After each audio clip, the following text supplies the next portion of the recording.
I'm NichBoy and welcome to Pocket for Friday, the 17th of June. Today on the show, Microsoft continues to confuse, a Toby stampede, and the Pocket answers. Alright, here's what's been making headlines. And first up, Microsoft are at it again with their confusing messaging.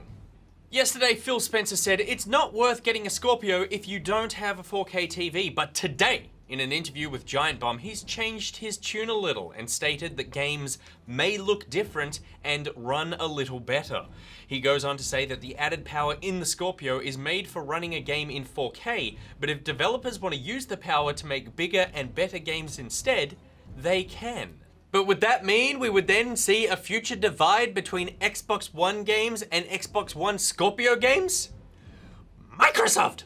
If you'd like to play games from a time where we only had one Xbox to hate, then you can play the 360 versions of Portal 2 and Left 4 Dead on your Xbox One now through backwards compatibility. And if you've started saving right now for that 6 teraflop Xbox One Scorpio, then good luck! Because PayPal have enthusiastically tweeted out the date of their Steam summer sale, which will start on the 23rd of June, a mere 2 months after my birthday.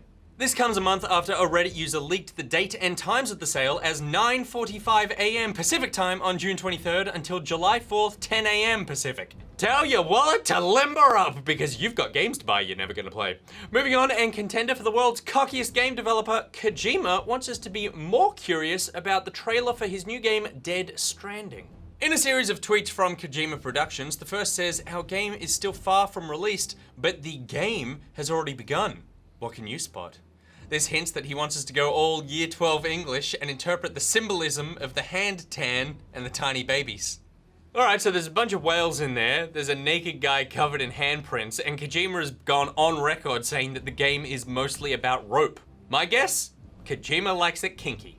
Skylanders is coming to Netflix! Coming out sometime in spring, Skylanders Academy has a pretty impressive cast of actors on board, including Justin Long as Spyro, Ashley Tisdale as Stealth Elf, Jonathan Banks as Eruptor, Norm MacDonald as Glumshanks, and Metallica frontman James Hetfield as a yet-to-be-announced character. Maybe something to do with Sandman, or one of their other crap songs?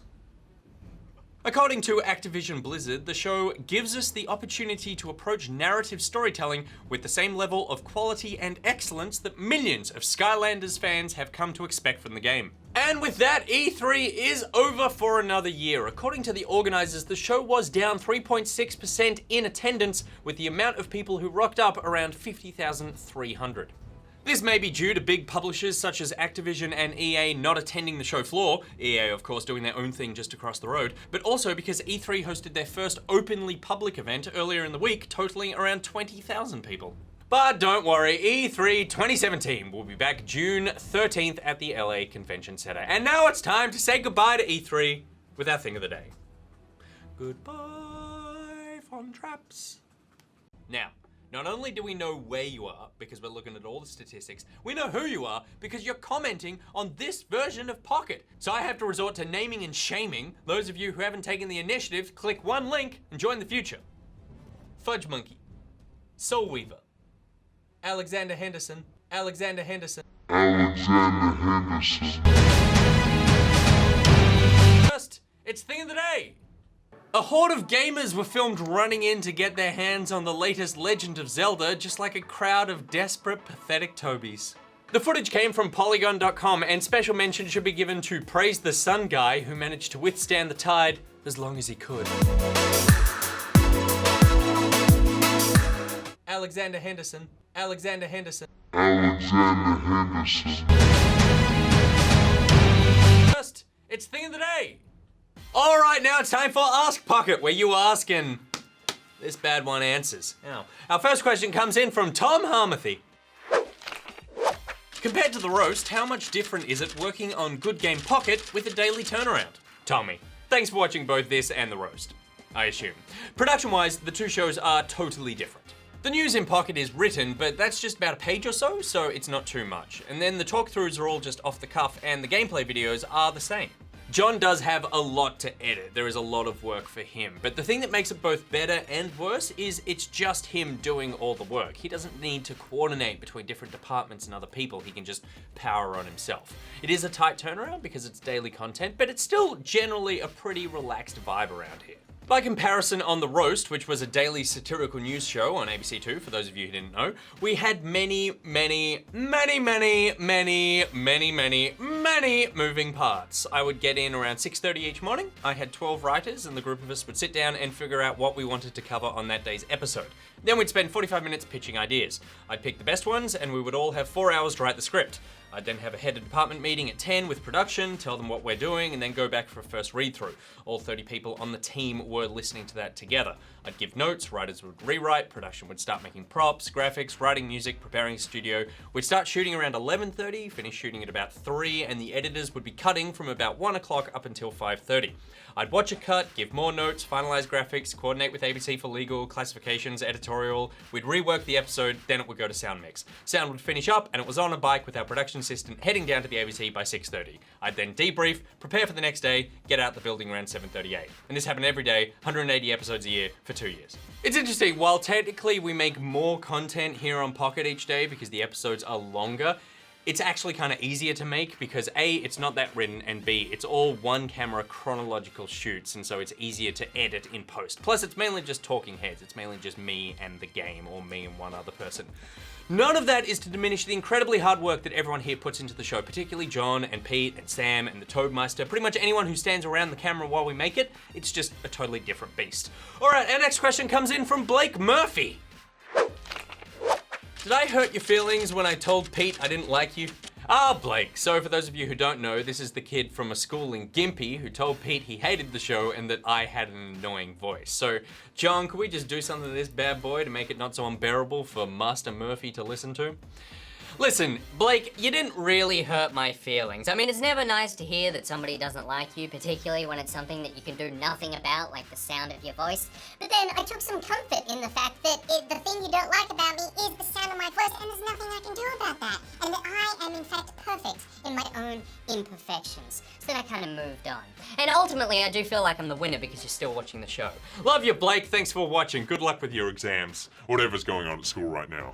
Kickball? I don't know, who cares? Moving on now, and a new question from SithCat. Do you forewarn your Co-workers when they'll be on Pocket, or does Pierre just nab someone in the morning? John, I think we can probably stop this now. Sithy? Thank you. Sithy, 3 weeks in a row. It's almost like I'm trying to Prove something. John? Generally, we do forewarn the people who are going to be on the episode, but generally that forewarning is between 20 and 0 minutes. We try to get people on the show who are appropriate for the topic we're going to be talking about. If it's something that requires in-depth game knowledge or is about shooters, then Joe is our guy. High-level good game discussion, it would be either Janet or Elliot. Rad comes in when we feel like talking to a toddler with her L plates, and John makes his once-yearly appearance whenever Rocket League or iRacing do something worth talking about for 15 minutes. And then Goose fills in the gaps. Like spackle. Like human spackle. Alright, our next question comes in from Lucky Lucario 11. How low are you going to set your expectations for the new Paper Mario game? Hey Lucky, thanks for your question. Now, I'm sure I left my expectations for that game around here somewhere.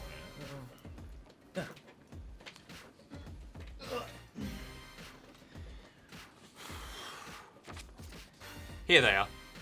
Our next question comes in from Eagle Ironic.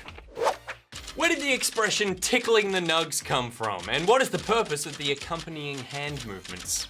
Eagle, that was actually just me getting confused. At some point a couple of weeks ago, I said, what's tickling your bits or something like that. And then after that, I said tasty nuggets of information. And then I shorted that later on to tasty nugs. Then earlier, I think it was this week, I was improvising and I just got confused and conflated the two. And so that turned into tasty nugs. And then I do this because it's just really creepy when I say the word nugs. And I do this. Nugs. Our final question comes in from Pierreth. Do you miss me? I miss you. I also miss John. If John knew how to feel, do you think you'd miss me? Oh, Petey, how could I miss you when I have this? It's almost like you never left. All right, that's it for today's episode of Pocket. My Pocketeers, let me know in the comments what you're going to be playing this weekend, and we will be starting to talk through back up on next week's episode on Tuesday, not Monday. So please suggest some talk through topics in the comments below. And while you're on the internet, check out Good Game on Facebook, YouTube, and iView. Want to meet fellow Pocketeers? Then join the Pocketeers Facebook group and Steam group. You can follow Good Game on Twitter at GoodGameTV, follow Pocket at NichBoy, at Pierrot, at GG, at Monkey, and at SamGeek. And don't forget at TobyGVGUnit at TobyGV. Why are you just staring at me? You don't like G-Unit? You came up with G-Unit. All right. Today's thing of the day was made by Alexander Henderson. If you've made a thing, please send it in. And don't forget that Spawn Point and Well Played also have their own YouTube channels, just like Baby Pocket does. There are links to those in the description, so please go subscribe to them as well. Everyone have a great weekend. I will see you next Monday. Until then, NichBoy out. Mwah!